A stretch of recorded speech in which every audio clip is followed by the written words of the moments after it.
that's for losers, man. I don't get involved in that stuff. But Angel Rashad Milligan rolling out. That's a good question. Brandon, we can't ask Rashad questions. Hey, Rashad. It's stream time, baby. What's up, everybody? Welcome back to the channel. My name is Rashad Milligan. This is the road to 5K subs. If you are new to the channel, let's get right into it, man. It is currently 3 a.m. on the East Coast, man. You know we doing what we got to do to get this money. But yeah, no. On a serious note, let's look to see what this is. I remember you eloquently spoke last year about Caitlyn and how winning a title does not define a legacy. Since you yourself in the Final Four many times and didn't win it. Just how I hope this year goes the same way. That's my question. I mean, you have a player in Paige who obviously is one of the best in the country right now and has had an injured play career, but really good. You know her well. Can you just talk about her, what she's meant to women's basketball, and even if you guys do win tomorrow, how that won't define her as not being maybe as good as others just because she didn't win a title, if that's what you believe? I'm gonna tread lightly with this. Here's the thing.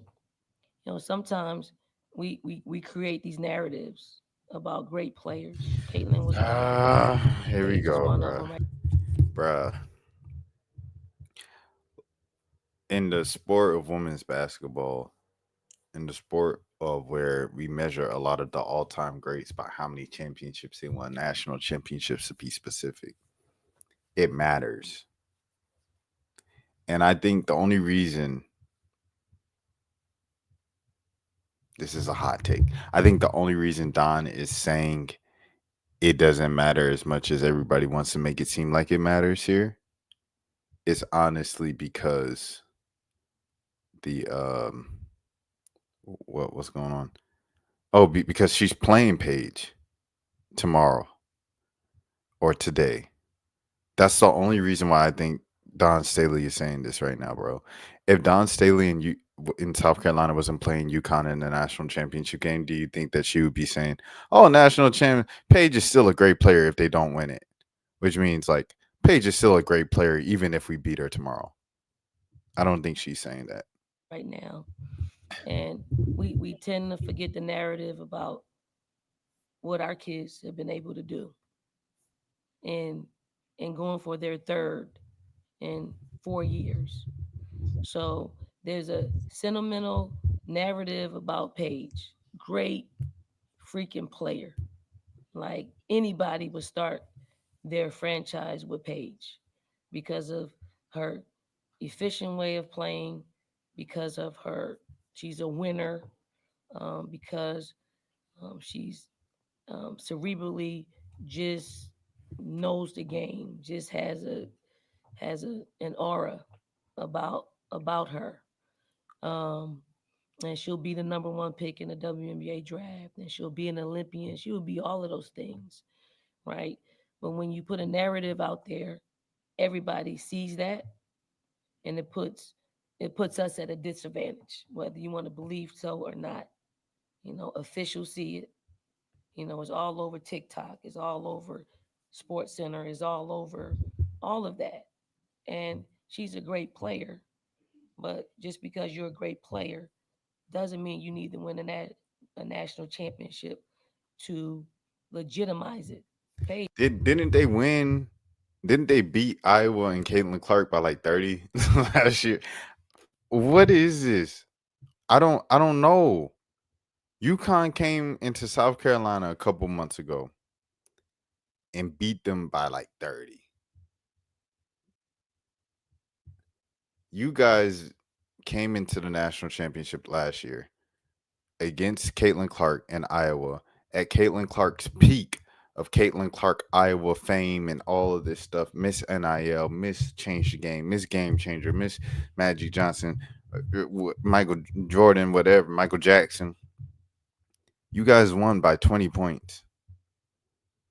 There was no officiating being swayed your way that affected the game to the point where the 20-point lead that you guys worked so hard to build caused you guys to lose the game, win the game by 12 points instead of 20, 30 points. I don't know. What Don is doing right here is a political play. It's a political play with the officials. She's already working the officials and the referees. And also is like continuing to plug her program, which, you can't blame a college coach for plugging their program. That's like how they get paid and keeping the recruitment in, keeping the program great. You have to recruit and you have to continue to market your program continuously. At the same time, like this is like, I don't know. I think it's baloney. I think it's a bunch of baloney. But I mean, she has to say this. Hold on, Chris Sean. I think the point of the video is to try and make sure the refs don't give UConn an advantage. And she doesn't have a single. She doesn't play a single player enough minutes to give him superstar status. You're on point, sir. Yeah. I mean, it's the same. It's frustrating. It's frustrating, bro, because it's just like she said, South Carolina's going for their third in 4 years.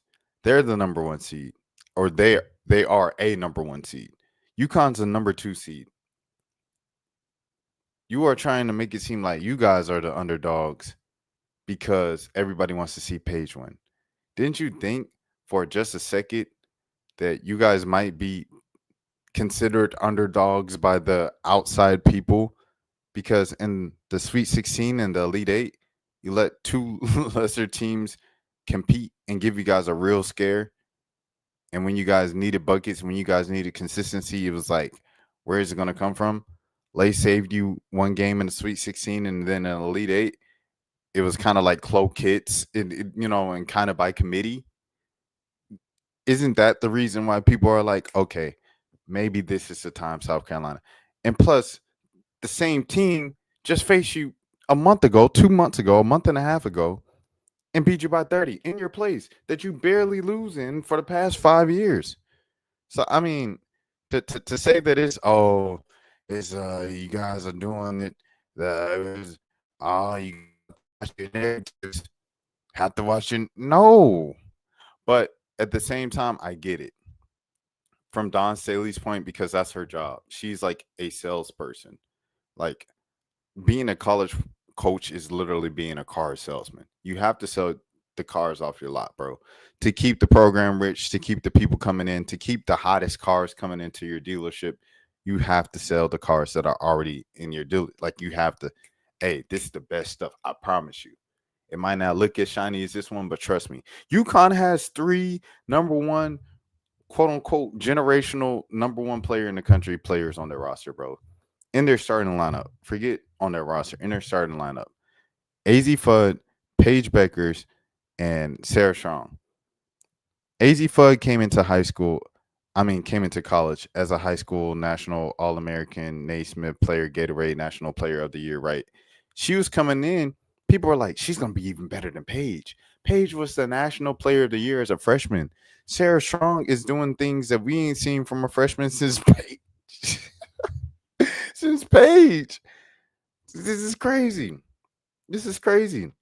She's like baby Jokic out there, bro. She's like I wouldn't say she's Shingun because I don't know if Shingun can shoot at the same clip that Sarah Strong can shoot. Jokic can shoot like that. So I was like, this is ridiculous. A freshman, an 18, 19-year-old freshman is looking like the 3-time, 4-time NBA MVP right now, bro. That is why people are in awe about UConn. It's not about, we really want Paige to get one. It feel sorry for Paige because she just keeps getting injuries and she won't get one. Yeah, of course, people want to see that as sports fans, but that's not the reason why people are angling this thing for UConn. People are angling this thing for UConn because UConn has a generational squad that they'll only have for one season with the 3 number one generational number one prospects, high school prospects coming into college. And 2 of the 3 living up to their hype all the time. And AZ still showing flashes every now and then. Yeah, AZ still got that clip on it for sure, including the game in South Carolina. Go back to the South Carolina game where y'all got blown out. So it just is what it is, bro. But like I said, she's just playing her role as the car salesman at the college program and things of that sort. And you can't blame that. You know what I'm saying? It's like when your brothers are wrong or something like that, but you have to defend them because that's your brother. That's all she's doing. So I salute it. I salute the dedication to, my program, my program, my program. I get it. But geez Louise, that's one of my biggest pet peeves. And I've said this before. That's one of my biggest pet peeves in all the sports is when a team that never loses still tries to find a way to, oh man, ain't no one believe in us. And remember when Georgia was like number one? They were the defending champs or something like that. Or, something happened to Bama, the front runners, and Georgia was the clear front runner for the national championship. And Kirby Smart is like, yeah, no one believes in our guys. ESPN, I seen two of you guys pick against us. It's like that's the first time they picked against Georgia all season, bro. And it makes it seem like Georgia's just the biggest underdogs in the history of underdogs. Nick Saban will light a fire under those kids in the middle of them winning every national championship for 12 consecutive years. And they go, oh, yeah, we had a lot of doubters that said Bama lost its edge. The Crimson Tide lost its edge. And we just wanted to prove. Bro, nobody said that. I get it from a motivational standpoint of like, no one out there believes in you except for us 12 in this locker room. But that's like crazy when it comes to a program like a soccer. You guys are going for your third and 4 years, bro. You guys are the number 1 seed. UConn's the number 2 seed, bro. And I'm saying the same thing in circles, so I'm going to keep playing this video for the last minute. She just legit. She was legit from the moment she stepped, on this stage or prior to in Minnesota, her career is legendary. She will leave a legacy at UConn, whether she wins one or not. So I just want to put that out there. Like I can't not address it. If a national championship don't mean so much for Paige, why don't you just lose the game? A national championship does not define these young women to the right of me. Breezy, our seniors, it just doesn't mean that much to us. Like these kids, these women, they developed into fine young women and they're going to be great professionals out on the road. Like, okay, if it's not that big of a deal to win the national championship for your legacy, and they're going to be great players regardless because they already won before. All the vets have already won before at South Carolina. So what is the point, right? What is the point? Because it's happening. Like it happened to us last year. Everything was. Hold on. Chris asked another question. He said, I'm Ohio born and raised, Ohio State fan. Who's your team? Breezy from my city, Dayton, Ohio. So with like the Midwest and stuff like that, like I feel like behind on like just keeping up with college sports in general. Like with Ohio State and Michigan and Indiana and all those teams, like I'm always like football, basketball, I'm always behind with those. I'm from Atlanta. I don't have a college team. I went to Georgia State, so I guess I root for Georgia State. But even then, I don't like before this season. I didn't really follow them that much since I graduated that closely and stuff like that. So yeah, I don't have a team. I just love the game, bro. I just love the game of basketball. It's about Caitlin Clark and her legacy and her ability to win a national championship. Yet we were coming to this thing undefeated, doing something that's unprecedented at the time. Because it's hard. I mean, it's hard. It's not the same thing, Don. I mean, Coach. I'm sorry. Let me be respectful. It's not the same thing, Coach. It's not the same thing, bro. This is totally because, like you said, like you guys came in last season undefeated, and the entire discussion was about Caitlin Clark. This year, the discussion is not about you guys being undefeated because you guys weren't undefeated. You guys actually lost multiple times in the regular season. Lost to Texas. You lost to UConn by a lot. You lost to UCLA by a lot at the beginning of the season. You guys almost lost twice in the NCAA tournament already this year. That wasn't the case last year. It's just not the same thing, bro. Oh, I'm switching the lens. It's just not the same thing. So, I mean, you can kind of swing it for whatever for your narrative, but Come on, All bro. right, and then we find ourselves Like, back did you reach before the stretch? I mean, did you stretch before the reach? here in a similar situation. So, I want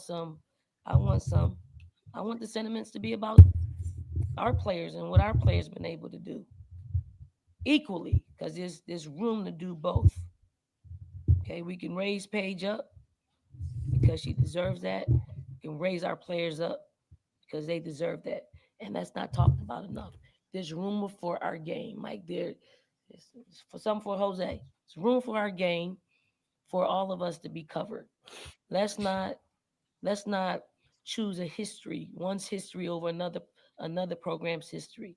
Let's not choose one player over another player's history, because we're all creating history for our game. All right, bro.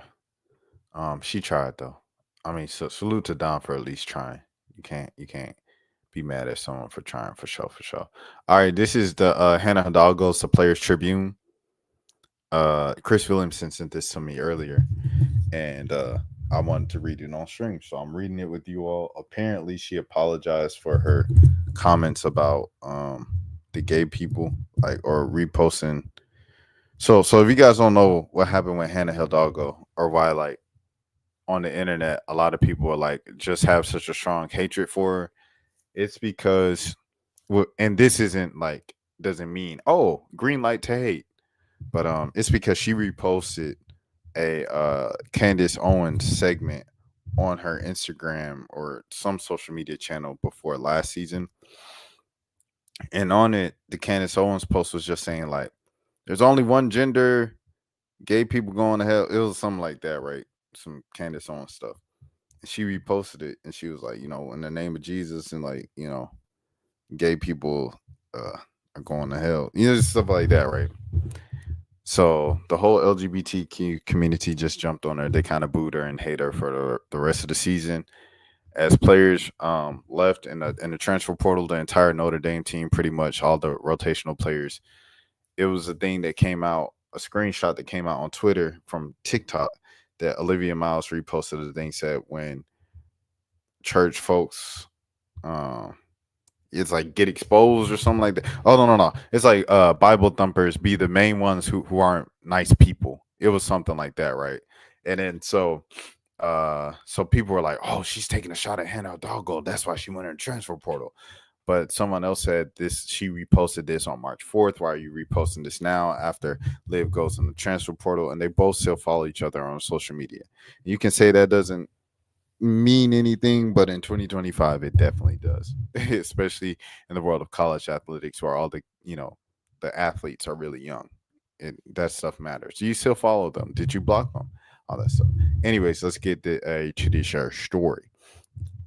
Everybody says my game face looks scary on TV. My mom's, my friends, everybody. But off the court, I'm so chill. You can fact check that with my friends. Something just happens when I'm lacing up my shoes before a game. Switch gets flipped. I go from normal Hannah to, how can I explain this? You've seen Dragon Ball Z, right? If you grew up with four brothers like I did, not only did you watch Dragon Ball Z on TV, you grew up watching living Dragon Ball Z. In my backyard, in the house, everywhere, 24/7. Pillows were getting thrown. Clementines were used as fireballs. Little cousins were getting launched off the couch. To any hope of survival and the little sister in that scenario, there's only one option. You have to go Super Saiyan. If you don't know what that is, it's when you transform into a beast. Basically, your hair turns a different color. Your body starts glowing. You get a different look in your eyes. You become a problem. For those of you who also don't know what Super Saiyan is, I have to pull this up. This is a internet staple.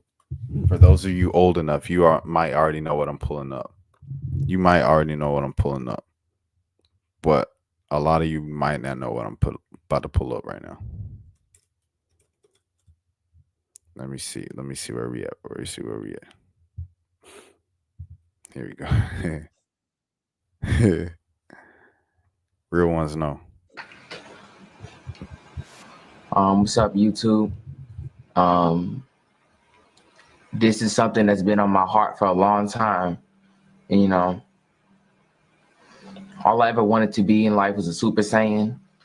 Ever since I was a kid, I used to always look up to Goku and Vegeta. Gohan.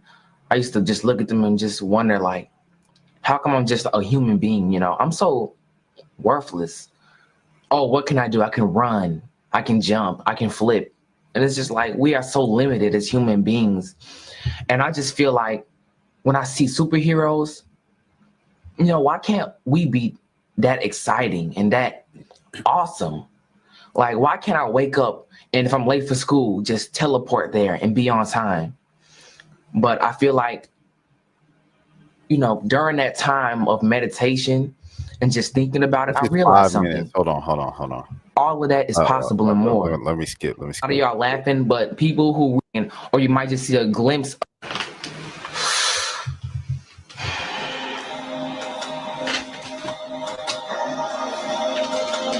All right.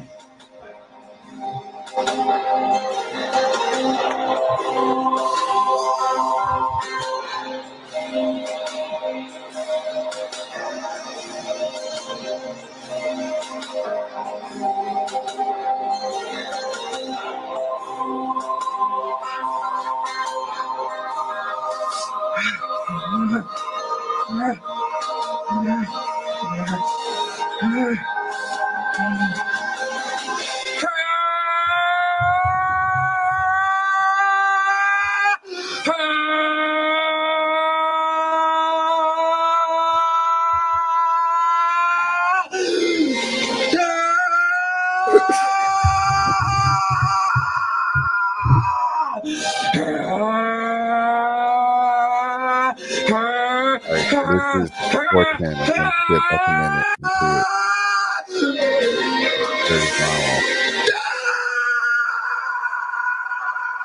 There's a vein in his forehead popping out.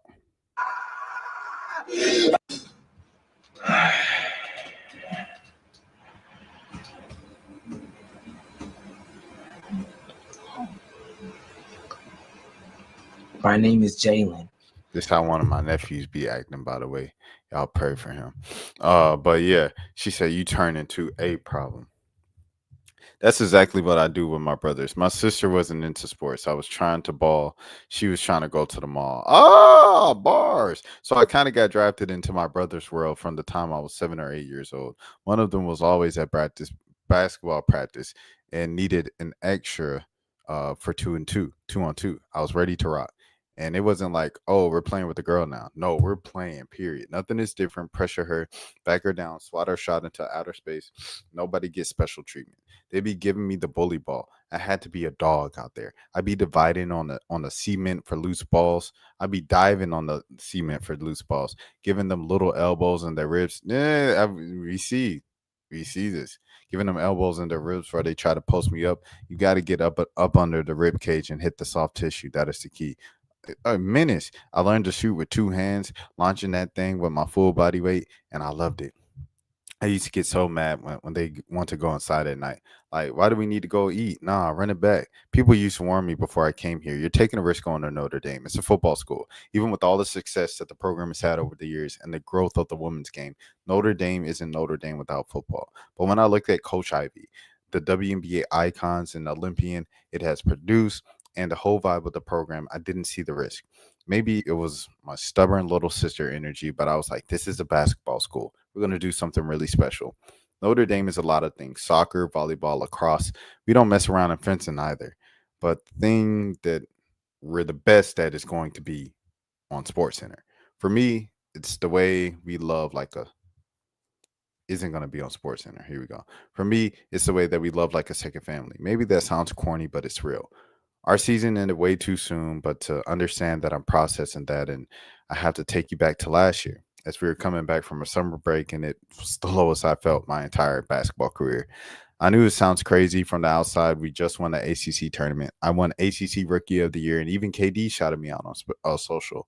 All of that is amazing. But the only thing I felt that summer was pressure.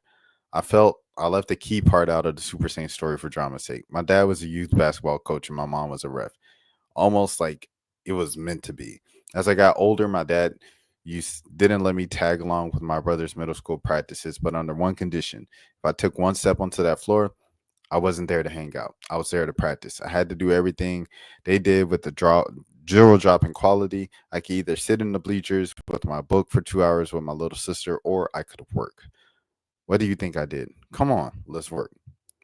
I was a grader practicing with the seventh graders. At first, it was like, this is cute, I guess.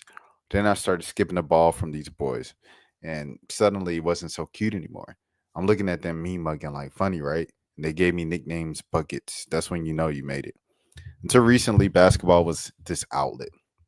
But when you're 19 years old and trying to figure your life out, and you start to get a buzz on social media when you suddenly have a platform, it can be overwhelming. Uh-oh. They sound like the start of an apology. It's a learning process. Among other things, you have to be intentional. She said, I didn't even ask for this platform. I just worked hard for basketball and it just came to me. Did you say I ain't asked for this platform when they offered you 100,000 for it? Was it an issue then to have a platform when they offered you 20,000? When all you had to do was hold this up and say Kane's Chicken for $10,000, was it a problem then to have a platform? She's 19, Rashad.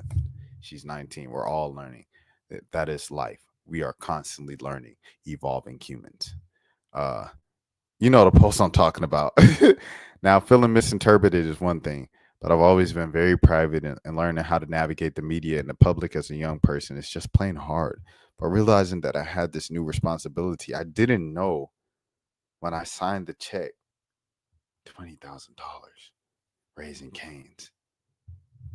Hold the 10-piece and say, Raising Cane's, straight from Notre Dame. I didn't realize the power and just the outreach of my platform.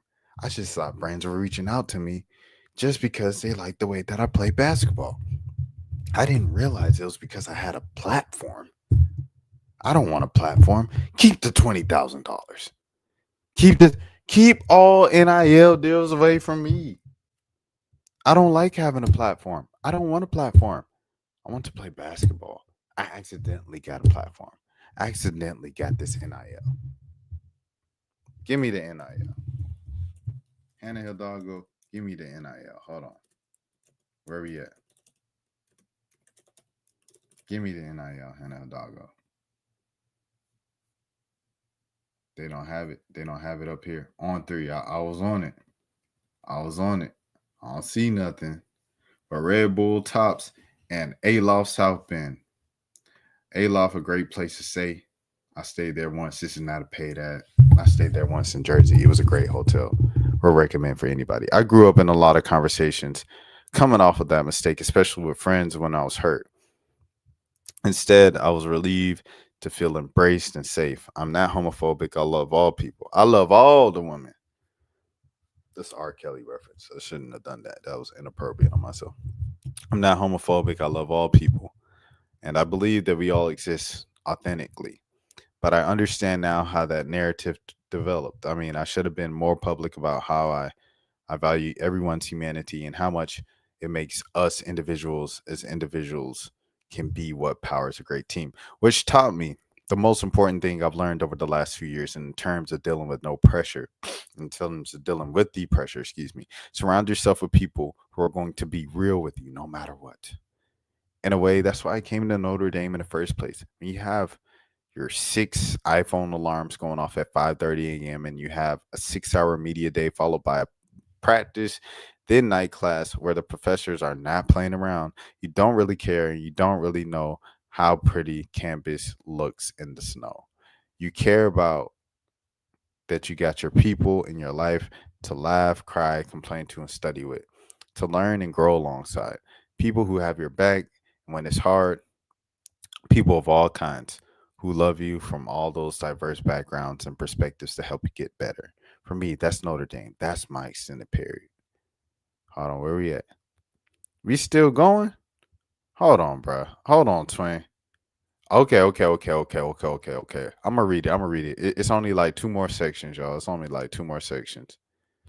Is that it? Okay, there's a story my dad loves to tell at parties. It's been exaggerated over the years, but we'll go with this version. I was playing one-on-one with one of my brothers at the wrong workout. He's like 6'2", and I'm like 5'4", 4'2" or whatever.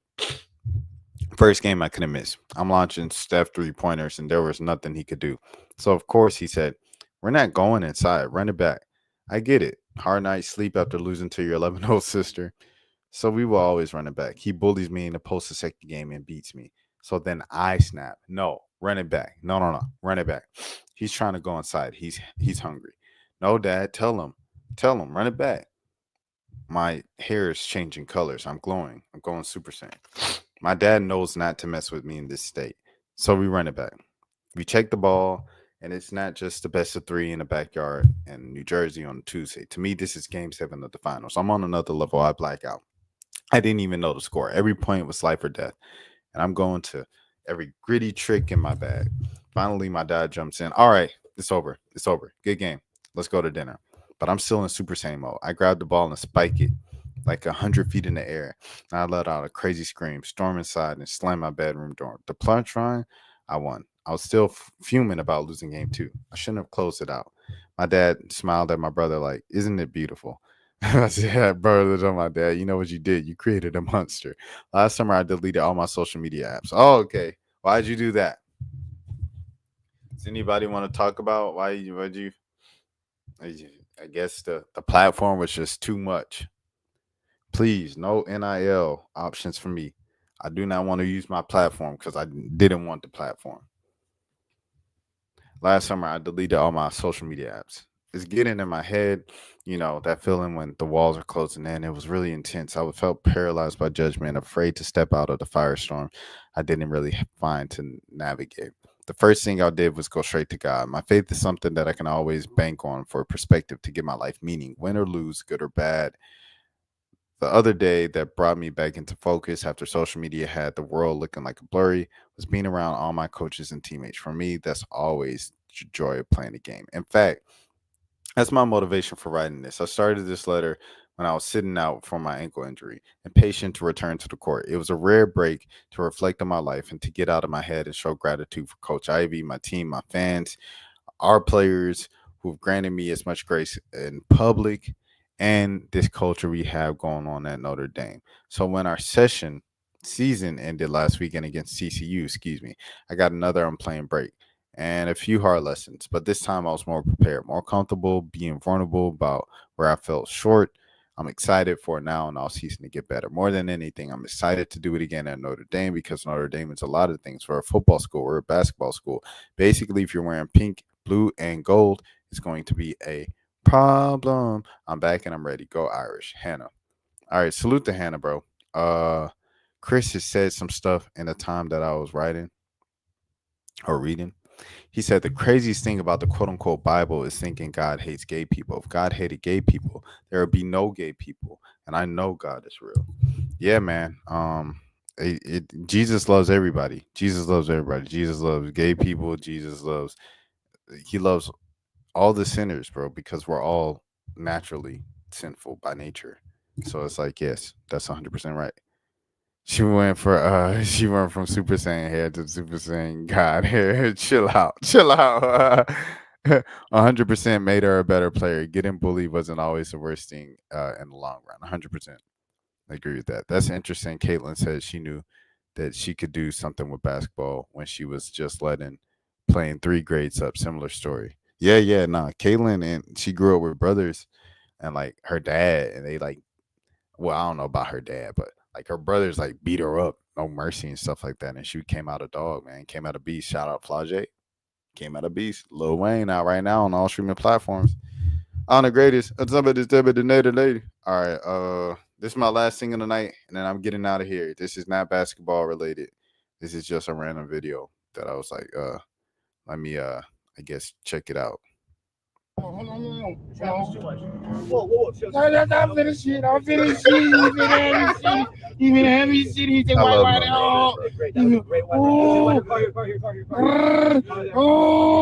he's swerving lane to lane. I didn't know NoNeckJay agreed to do this, bro. Like, all money ain't good money, bro. Park here. Oh my God! Holy moly, donut shop! Holy moly, donut shop! Holy moly, donut! Park here. Oh my God! Holy moly, donut shop! Holy moly, donut shop! Holy moly, donut! Oh! You That's it, bro. That was too you crazy. just my nigga, this shit not no damn snake. That's it. Yeah, where to go? Nowhere to go. Slow down. Just Slow down. Be calm. Just be calm. Oh, Oh shit! That's You it. just got that bit. Hold on. That's it. Wait. That's it. They don't make me shit my pants. They don't make me shit my pants. You can't fit through that. Okay. no, Wait. bro. But you got my left hand shaking my nigga. You got my bro shaking. I'm scared, cuz. I'm scared, cuz. Oh, Wait. Stop. Slow down. Chill. Twin. 120. Slow down. Stop. Chill, twin. No. Whoa. Bro, they really. That's it. We gotta get back on 100 miles an hour. Really. Oh God, that ain't true. You get That ain't true. Chill. one. Okay. You think this means Chill. Everybody going to the complete stop. Arcade. Twin, everybody come to the complete stop. Slow down. You come to the complete stop. Slow down here. Watch out. No. No. I don't feel sorry. No, not that. No. Like this. Chill, I don't chill, feel bad. bro. Chill. Come on. Let's go. Okay, we gotta turn back. Oh, I'm back home in Atlanta. If you couldn't tell by like the background and stuff like that, and 100%, bro. I'm back home in Atlanta, so I'm driving around the city, and like some people, like in Atlanta, be the speed limit might be like 55, 65, something like that. You might be going 65. Person will go around you in the slow lane, go around you, go exit, go turn, do this at 80 miles per hour, bro. 80 and 55. Why you go too fast? All right, bro. Good. Bro, You got my hands on the name wheel, off my bro. You body, doing man. about 120 swerving like that? Nah, never. No amount of money could get me to do that, bro. I'm not doing that to my heart, bro. I love myself too much to put myself through that. For your entertainment or for my entertainment, for me to go up here and react on YouTube at 3:30 in the morning and say, ha, that was funny. Ain't no amount of money worth that, bro. I'm cool off that. Y'all got that. But that's it. That's all I have for the stream tonight. It was a short stream. It was only 30 minutes. Shout out to Chris, man. Chris held it down in the chat for show, everything like that. I hope y'all enjoyed the national championship game. Enjoy your Sunday.